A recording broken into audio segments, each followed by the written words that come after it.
5 years ago, years ago, in the Parliament and almost all the municipal councils here in South Africa. So we're going to just make some few reflections with regards to the issue of illicit expenditure, base erosion, profit shifting, transfer price. It's common public knowledge that we as the EFF brought the issue of base erosion practices through transfer pricing into public attention. We raised in Parliament currently. So we, during the measure, consistently raised the fact that what multinational corporations and even some of the domestic companies is to group their expenses so that their profit margins are very small, and then they therefore pay smaller taxes. And then that amounts to tax-based erosion. So we consistently raised that in Parliament and made official submissions to the Standing Committee on Finance, to the Fellow Committee on Trade and Industry. I would suspect that even the joint process that we engaged in Parliament was to a large extent informed by some of the submissions that we made as the EFF. But also we made a substantial submission to the Davis Tax Committee that is dealing broadly with the reform of legislations and practices in terms of how revenue should be collected maximally in South Africa. And we had direct engagement with the South African Revenue Service, SARS, and came with specific recommendations on what is to be done. And we had engagement with the South African Reserve Bank. We had direct engagements with the Financial Intelligence Center in terms of what should happen. We also wrote to the President immediately after the Parliament Commission report on Marokkan.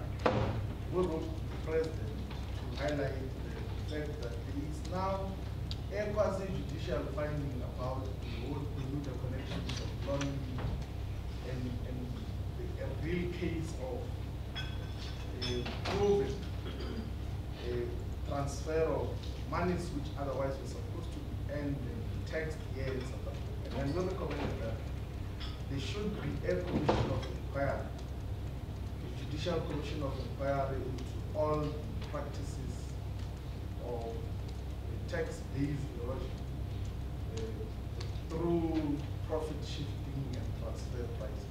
And that is the context within which we should place this. And on a constant basis, we are dealing with all of those issues.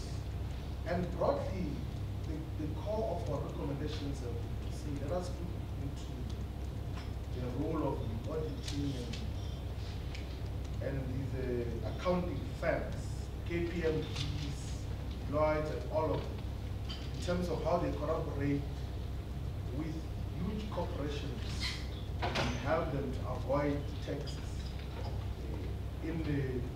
in South Africa, but in many other African countries as well. I'm going to speak later on to what we have been doing in the continental level in terms of those issues. And I must state that at the ultimate end, what will be a durable solution to all these problems will have to be a comprehensive legislation against all manifestations of tax avoidance. Comprehensive laws like that should forbid all forms of tax avoidance in all their manifestations. It is of course convenient for the ruling party to want to draw that thick line between tax avoidance and tax evasion, because majority of their key leaders are involved in companies that they engage in illicit financial tools. I'm going to speak to that is the core of the problem that we're confronted with here in South Africa. So I've since tabled a private member's bill. I know the parliamentary process now has last week gazetted a notice that will later on culminate in a private member's bill that is going to be more substantial with the tax avoidance in terms of how do we combat that and recover maximally the revenue which we otherwise should collect here in South Africa. The numbers have been presented here. Umani, our researcher, said to me that he has been here and that they have been dealing with the numbers that continentally it's about $60 billion that is lost due to illicit financial flows and base erosion and all those instances of tax avoidance that we speak about. So 60 billion will be about 900 billion rand. That will be almost the same size of the budget of South Africa.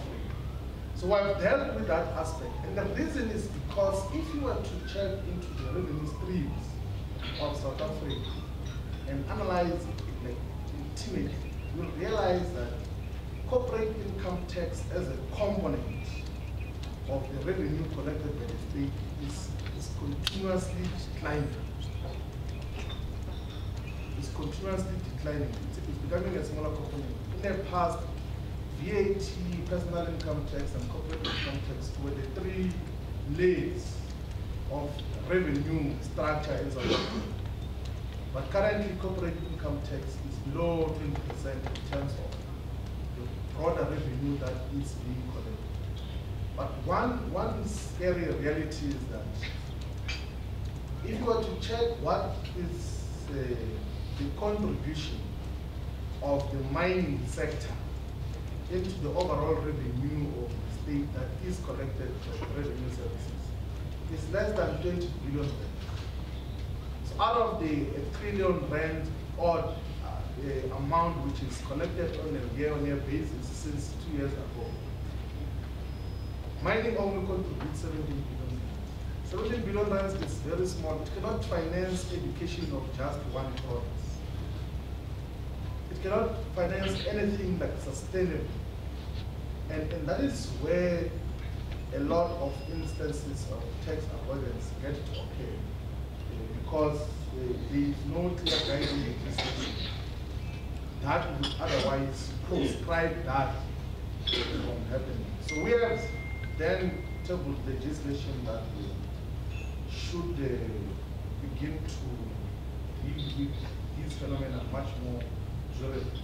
And part of the recommendations that are contained in the legislation is an establishment of a cross-agency task force, which is going to be dealing with the whole practices and phenomena of base erosion through profit shifting and tax avoidance.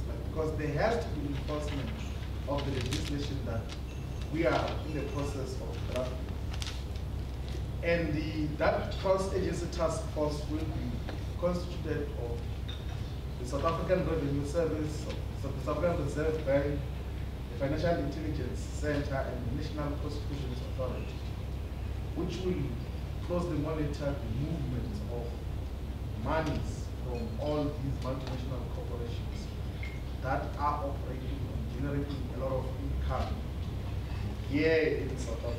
It's one of the key recommendations that we are making. And our view with regards to civil society contribution is that all civil society organizations, including trade unions, should somehow make contributions to the broader legislative framework that we are going to be establishing in Parliament.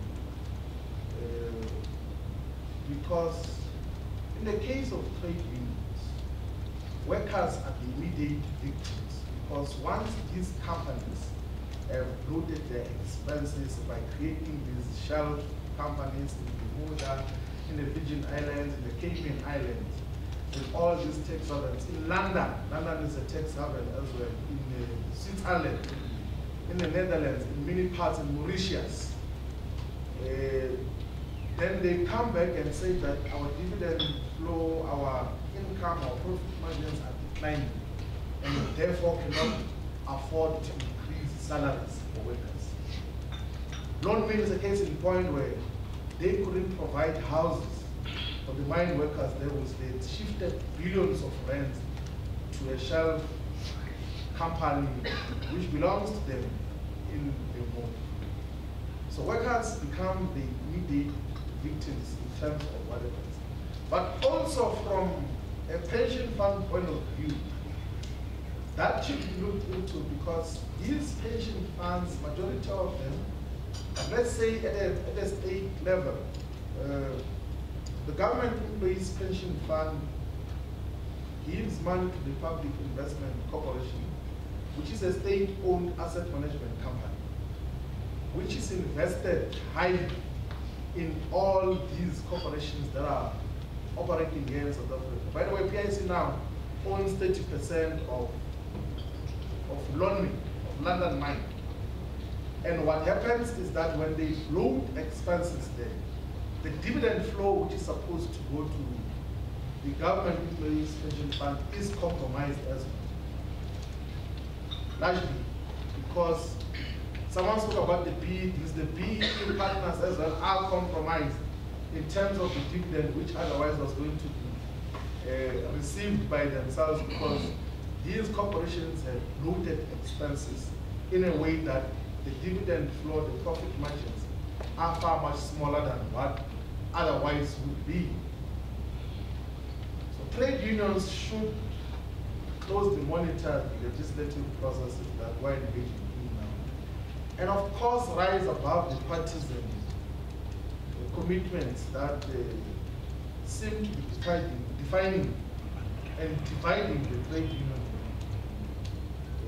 Because it's one of the legislations that will ultimately get to benefit workers, will benefit in terms of the revenue that is collected to benefit all South Africans. And the question, of course, arises as to, with all these diagnoses and all these alerts that are being brought to everyone's attention, why hasn't there been any action from Parliament?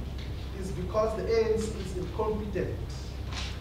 It's the most incompetent collective of people you'll ever meet anywhere.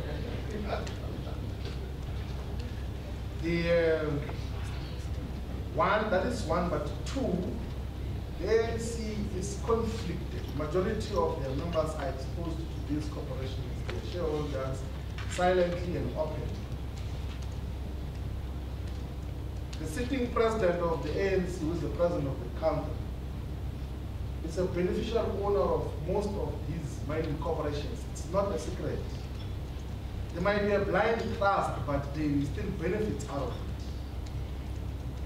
And you can see that in many instances that shapes policy in terms of what is immediate, what is urgent.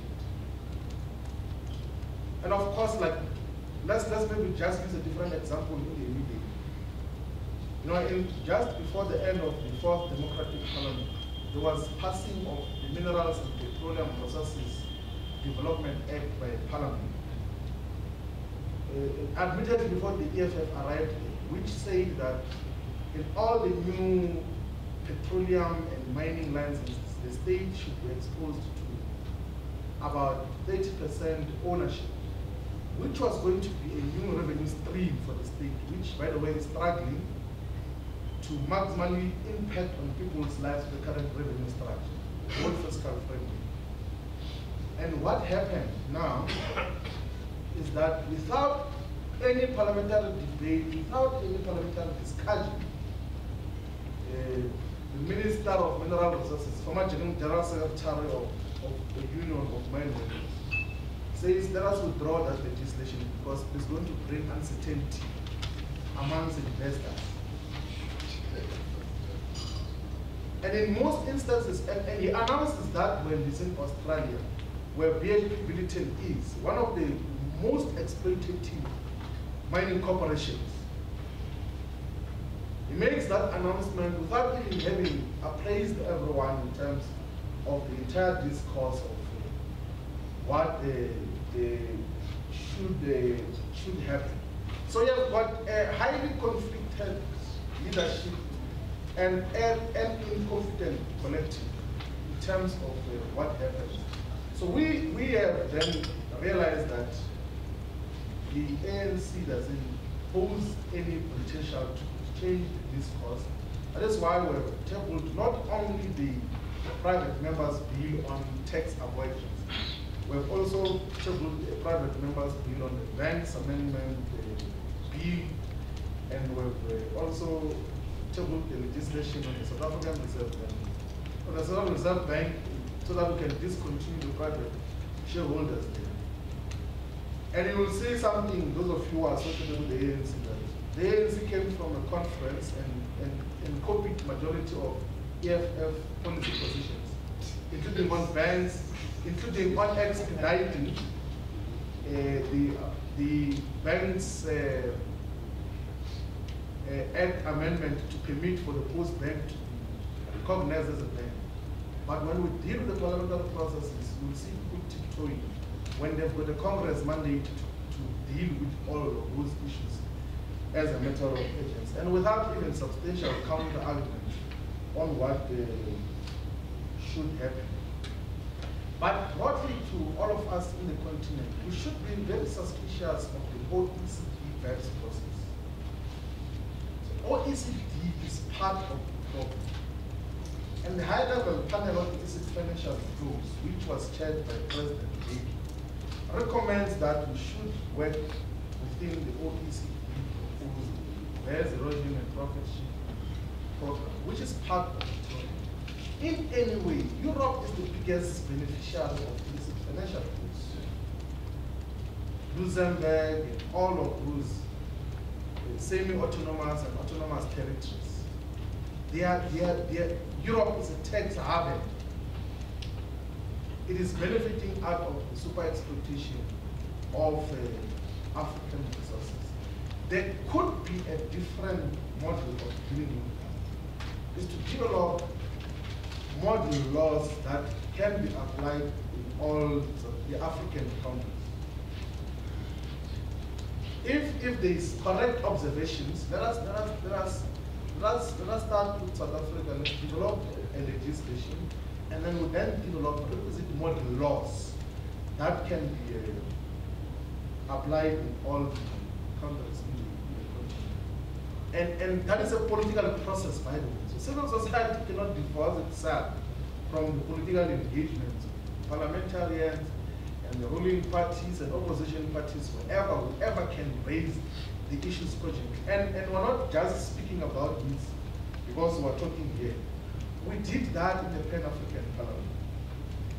So in the Pan-African Parliament, we tabled a policy proposal and resolution that said, let us start a process in the Pan-African Parliament to develop a model law which will then inform all other countries in terms of how we deal with illicit financial flows in a broader context. And you know, in certain instances, you know, like the members of parliament from the Congo, from Equatorial Guinea, from a variety of other countries will say that, you know, we are talking about tax avoidance. In our countries, the challenge is resource theft, where there's not even a record of the resources that have been exited out of that particular account. So even the tax issue doesn't even arise. The tax is just a small portion of what the business activity involves. They take everything, they build landing strips next to the mines, go and land and take the minerals and leave. They go to the Niger Delta and put a vessel, put pumps there, put oil into the vessel, and leave without any authority detecting that there's been an outflow of these amounts of crude oil in the Niger Delta, in Ghana. So we've got a bigger problem.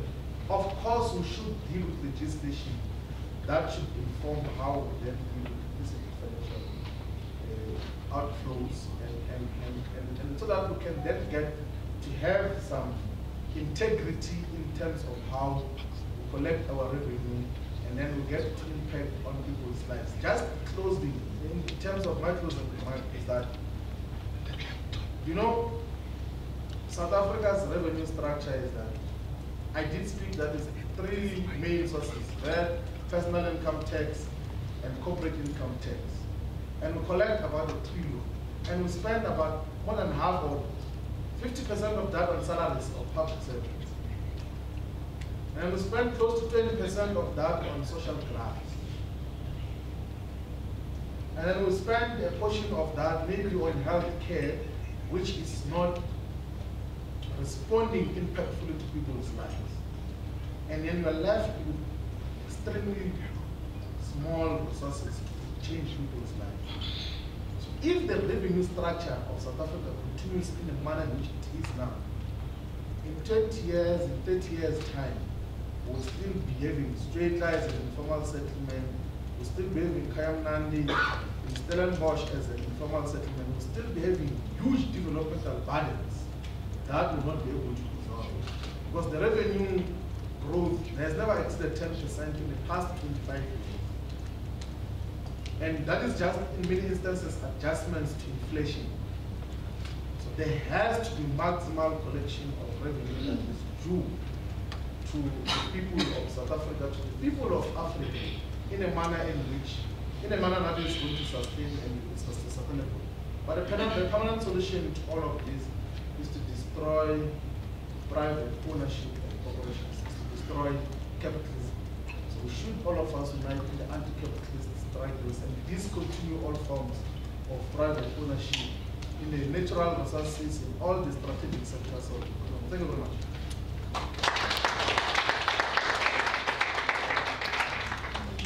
Thank you very much. I'll now hand over to leaders from communications in the front. No, I'm fine. I don't have a variety of photographers and media people. Yeah, I'm too old for all of that. Never did I have it when I was Floyd Shivambu's age either. So here it is. Look, firstly, I had to prepare a talk for a parliamentary structure about 3 years ago. And I came across this quote, which I want to repeat here. I'm sure you're experts and you know this quote, but it's just so poignant and striking. There may be somebody here who hasn't come across it. It's Joseph Andrus of the OECD, not a friend of mine, from the Transfer Pricing Unit. He said, whatever it is we are doing isn't producing accurate results if it turns out that 75% of the world's income under the current transfer pricing system is reflected as being earned in Singapore, Switzerland, the Cayman Islands, and Bermuda. I'm just thinking about 75% is reflected there. The colossal movement of wealth, transfer of funds. Now I'll start by saying actually that I want to congratulate the ADC for having this conference. But ultimately the test is what comes out of this workshop or conference, whatever you want to call it, in terms of practical action. The same criteria applies to us as members of parliament. You've been quite critical, prompted partly by Mr. Shivambu there, about, well, in particular, the majority party MPs, but as applies to us, it applies equally to you as civil society. What are you going to do following this workshop in terms of practical action? What precisely are you going to do to put pressure on members of parliament beyond complaining, as you have every right to do here? So I want to congratulate you on having this conference. I want to say I like very much Stop the Bleeding theme that you've got. It's very vivid and very evocative. I also like the notion of building alliances, and it's in that spirit that I won't respond to the tiresome jibes from the EFF. It's not the forum for it. Whatever our differences are, much of what Floyd says I don't even agree with. But what I do agree on is that we all have to work together to deal with illicit financial flows. And so in that spirit, I won't respond. I'll deal with what I have to say in some parliamentary forum. But I also want to say it's very good you're bringing the trade unions in, and you're putting the wages issue on the agenda. On the parliamentary side, we haven't been able to put that firmly on the agenda, while we have done more than I think is being made out here in today's sitting. I've been here actually since about 11 o'clock, and the sense I get is that there's a feeling that we're doing very little, but I'll come to that in a moment, which is what my main brief is. I'm here to speak on what Parliament's been doing. Now, what exactly have been doing? Well, firstly, let me make it clear, we are mere politicians. We don't have the technical expertise that many of you here have. But we have to do something about it. So in our committee, the Standing Committee on Finance, every quarter, the National Treasury and SARS appears before us. And a standing item on the agenda is how are you combating IFFs and what progress in that regard. Secondly, obviously we get every now and then from Treasury amendment bills to the tax bills which seek to tighten the regulations. Thirdly, obviously our double tax agreements. Here we must confess, those of us who came into the Finance Committee in 2014, we didn't fully appreciate that the double tax agreements can be used in the way that we now understood they can be for IFFs. So we are much tougher now, but we're very unhappy with the system. I won't bore you with it, because the agreements are secured between the ministers concerned, and when it's brought to us, there's very little room to change it. So we're looking into that, and the new incoming 5-year term, we're looking to Parliament changing the way we've been doing DTA since 1994. Initially, there was a public hearing, some of you might know, and I'm sure AIDC participated in it, convened by the Trade and Industry and Mineral Resources Committee. And then they realized that they couldn't go very far, because to the extent they wanted changes to the legislation and also more practical action, they would require the support of the Finance Committee. And so it is that Joan and Zed Luzipo came to me and said, look, Eunice, we have to work together. We said, fine. The EFF, it's true, raised the issue initially in the Finance Committee. But if there's any issue that unites us in the Standing Committee on Finance, it includes the DA too, would you believe? It's IFFs. Of course, we'll differ fundamentally on how to tackle this and where the end goal is. Now, things have got slightly better for the Parliamentary Committee in the period opening up in September last year, because many of you know there's now automatic exchange of information, and we can hold Treasury and particularly SARS to account for what they've been doing in that regard. We have now, at the moment, our approach is, how many minutes? I can't. 10 minutes. I'm not sure that I'll need that. Just cut me off whenever you want. I don't have to particularly be caught up at 10 minutes. Really, you can cut me off whenever you like. I don't really mind. So look, we have 3 committees now that work together. The aim is to meet once a year at least, or twice. But each committee, Mineral Resources, Trade and Industry, ourselves, have our specific portfolios. And in our case, we do it every quarter, and I think Trade and Industry does it too. Now, we have sought to extend this to include other committees: labor, economic development, small business, science and technology, police and justice. The focus now is mainly on the latter 2 committees. Initially, we focused on trying to understand what exactly IFFs are, and what are its implications, what is the scale, what is the extent of the loss, and so on. So we're understanding the concepts, and in fact, we're trying to seek to understand the technical terms. But we move beyond that. Obviously, we can always learn, as I have no doubt learned since this morning. Much that I didn't know surfaced in this workshop, and I'm grateful for that. But the real thing is one action. So the last meeting of the Joint Committee was to bring in the South African Police Service, the Hawks in particular, and the NPA. And in fact, done it twice now. What are you doing? Such huge amounts of money leaving the country and not a single prosecution. We also brought in the Reserve Bank at some stage, who said they refer matters, as did the FIC say, we refer matters to the NPA and the Hawks. And let me be frank, as if there's the need to be frank, you know it. The Hawks are patently incompetent to manage illicit financial flows. To put it mildly, the NPA, to put it mildly, are completely, abysmally incompetent to deal with this matter. That's putting it mildly. So, you know, when people say, like Dirk does and Floyd does, let's introduce legislation. Yeah, we can do that. I'm not so sure, and I think the majority in the committee is not so sure that that's the main thing. A lot of experts, independent, even from the left, say to us that the legislation you've got by global standards is fairly good. Fine. Fine. Floyd can bring his bill. I don't think there'll be a big problem. Actually, the differences between the EFF and certainly the ANC are not as major as Floyd Shivambu is suggesting, and I think he's campaigning for the 2019 election. And most of the people here, Floyd, have already decided that we've sold out, so they're either going to vote for you or vote for somebody else. Not going to vote for the party I come from. You're trying too hard. They're your people more than mine. But that's fine. I'm cool. I'm cool. Right? Now, we've brought this upon ourselves, let me say. I have no sympathy for the ANC, for many of the things you say. I don't know, it's Floyd's media, but you can not abuse it. You can say what I said. The truth is, it's a self-inflicted situation within. Many of you are activists in the ANC forum, right? And the traditions of the ANC. And now you're drifting away from us. That you should seek to choose the EFF, I think, is wrong. But you have a right to drift away from us. That you have a right to do. Now let me put this to you very quickly. You see, sadly for the EFF, this is a democracy, right? So no matter what Floyd brings to Parliament, and he has every right to do so, unless he wins the majority party over, he's not going to get his way. So whether he brings the bill, or I do, or the executive do, ultimately what matters is what is the outcome of the legislation that we process, the quality of it, and more important than ever, we can pass the most wonderful pieces of legislation and beat our breasts. One is we feel there's a parliamentary program that we are now going to put in our exit report. We've been demanding that the ministers constitute an interministerial committee of those 8 portfolios I referred to. No reply. I keep harassing Comrade Lede, says, yes, you're right, we should do it, etc., etc. 2, what are we saying? Now, Floyd speaks about the need for the coordination and structure. As it is, the committee has already decided. About 18 months ago, we demanded it, and about 6 months ago, I think it was in May or so, I don't remember, I can remember the room we had the meeting in, I don't think Floyd was there. They agreed, they're setting up the structure, and they are in fact meeting. It's FIC, SARS, National Treasury, and a whole lot of other relevant institutions, right? But I think it's nice to put it in law. Personally, I can't speak for the ANC, I have no mandate. But I personally agree that we should probably put this thing into law and probably make an interministerial committee legally necessary. I don't know whether you can do it legally, but we can explore the possibilities of that, right?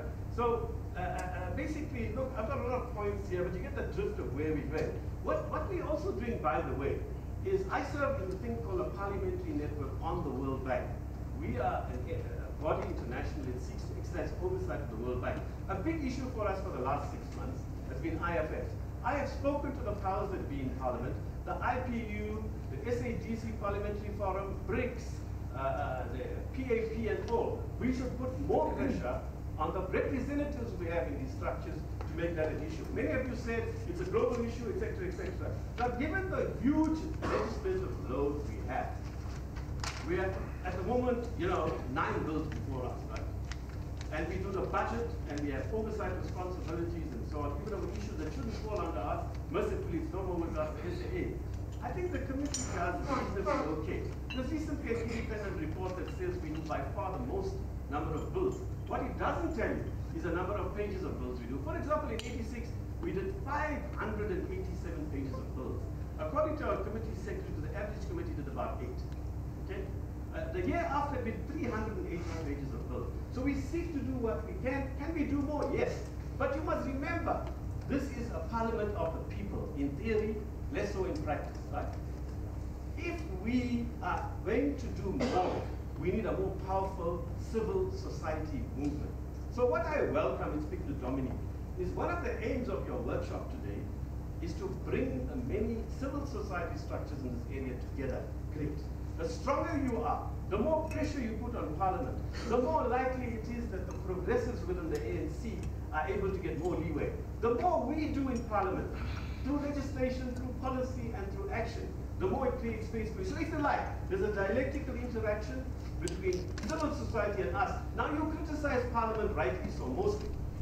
But it's equally correct for some of us to say, where is civil society? Right now in Tshwane, there's a subcommittee meeting on the VAT bill. I asked Kosatu, hey, you can come here and make all your statements, right?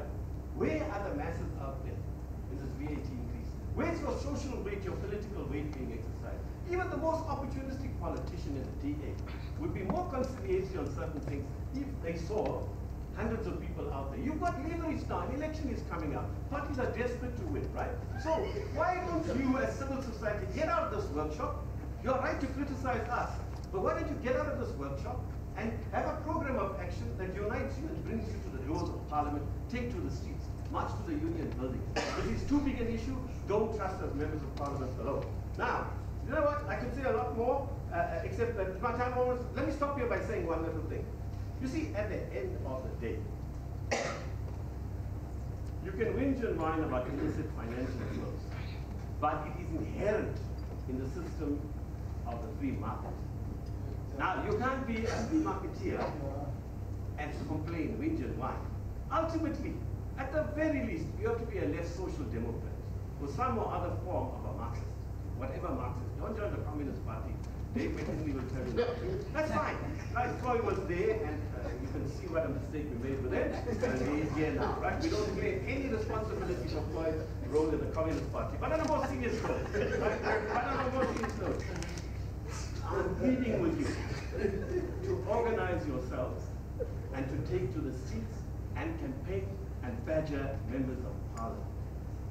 I want to say something to the COSATU comrades and the SAFTU comrades. You see, where Floyd and I also agree, and I'm sure the majority in the ANC will agree, is that the trade unions have to unite, whatever the differences are. So what is an issue that can unite the unions? IFFs. What is an issue that unites even Dave McKinley and me these days? IFFs. What is an issue, especially if Floyd reduces some of his judges? Because he comes to that sort of stuff in the Parliamentary committee, he's not going to get his way. So he must be a bit more tactical. What will unite Floyd and me more is illicit financial flows. Nobody is even prepared to admit they will accept any measure of IFFs. This is a big issue. Right now we're sitting there with a VAT increase. It's outrageous when there's so much of money owed to us, not us, the parliamentarians, the people. So I want to congratulate you once again. I look forward to seeing, and finally, let me put this to you. Why don't you, I'll take it to the committee. I don't make the decisions, unlike what Floyd thinks. I will take it to the committee that in the next quarter, meaning the January to not much time, March quarter, you come with your report. If we can slide it in this quarter that's coming up from next Monday, we'll ask you to come and make a presentation. I want to take this opportunity also to tell ADC, to the extent you know this.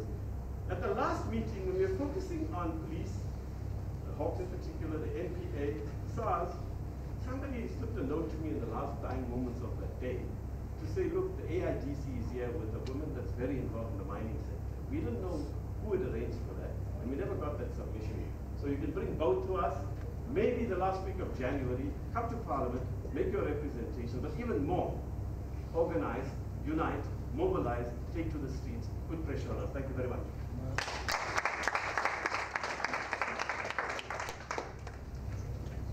Comrades, we've got 10 minutes. I think a very provocative final presentation, and then we'll start things coming from. I've got 10 minutes, and I've got 10 hands, and I know all of you are going to speak for 1 minute. Okay? You'll indulge us, comrades. So I'm going to count it down. 1, 2, 3, 4, 5, 6, 7, 8, 9, 10. That's it? 11. Okay. Can I just end? Now it's simple. I listened to the presentation. But I think what is important, Comrade Yunus, is an issue of power. Because if you are voted to